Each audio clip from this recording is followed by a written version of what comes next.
এখান থেকে আমার সঙ্গে দেবাশিস রয়েছে। দেবাশিস, তোমার মাধ্যমে একটু এই রোড শো ছবিটা জানতে চাইবো।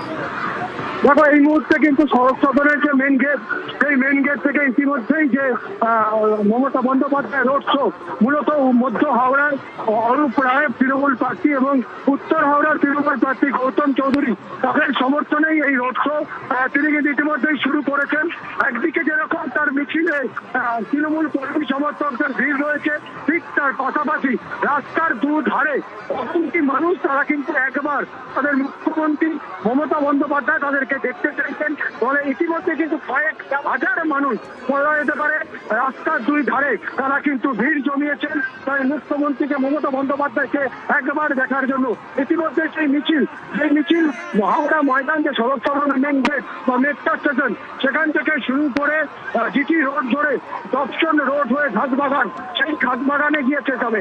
এই মিছিলে ইতিমধ্যে শুধুমাত্র মধ্য হাওড়া বা উত্তর হাওড়া নয়, আমরা দেখেছি বালির যে প্রার্থী কৈলাস মিশ্র, নন্দিতা চৌধুরী যিনি দক্ষিণ হাওড়ার প্রার্থী, এমনকি শিবপুরের তৃণমূল প্রার্থী রানা চট্টোপাধ্যায়, তিনিও কিন্তু এই মিছিলে রয়েছেন সাংসদ প্রসূন বন্দ্যোপাধ্যায়। ফলে এই মুহূর্তে যে রোড শো, সেই রোড শো এর জন্য কিন্তু বলা যেতেই পারে যে হাওড়ার মানুষজন তারা কিন্তু রাজনৈতিক যে কোনো পদক্ষেপ তৃণমূলের তরফ থেকে যেটা নেওয়া হয় তা কিন্তু এই যে পদযাত্রা মমতা বন্দ্যোপাধ্যায় রাস্তায় হাঁটবেন, তার একটা আলাদা মাহাত্ম্য বা গুরুত্ব সবসময় রয়েছে এবং সেটি কিন্তু আজও পরীক্ষিত বা আজও সেভাবে পরিষ্কার দেখা যাচ্ছে যে মানুষের উন্মাদনা, চারিদিক থেকে সাধারণ মানুষ যারা কিন্তু জড়ো হয়েছেন, সেইভাবেই তাদের উন্মাদনা তা কিন্তু পরিষ্কার বোঝা যাচ্ছে যে মমতা বন্দ্যোপাধ্যায় যে পদযাত্রা, মূলত রোড শো, যে কোনো রাজনৈতিক পদক্ষেপ বলো, রাজনৈতিক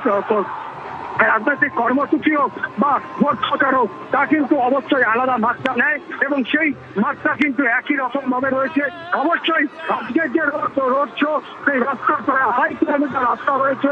এই 2.5 কিলোমিটার রাস্তা জিটি রোড, বাঙালবাবু ব্রিজ হয়ে দর্শন রোড। সবচেয়ে বড় বিষয় হচ্ছে এই দর্শন রোড, যেখানে উত্তর হাওড়ার সবচেয়ে বেশি অবাঙালি মানুষজনদের বাস, সেই অবাঙালি মানুষজনদের বাস, সেখান দিয়ে তিনি কিন্তু সভা করবেন বা এই পদযাত্রা করবেন। আমরা আগেও দেখেছি এই রাস্তায় মিছিল করতে, মমতা বন্দ্যোপাধ্যায়কে পায়ে হেঁটে রোড শো করতে।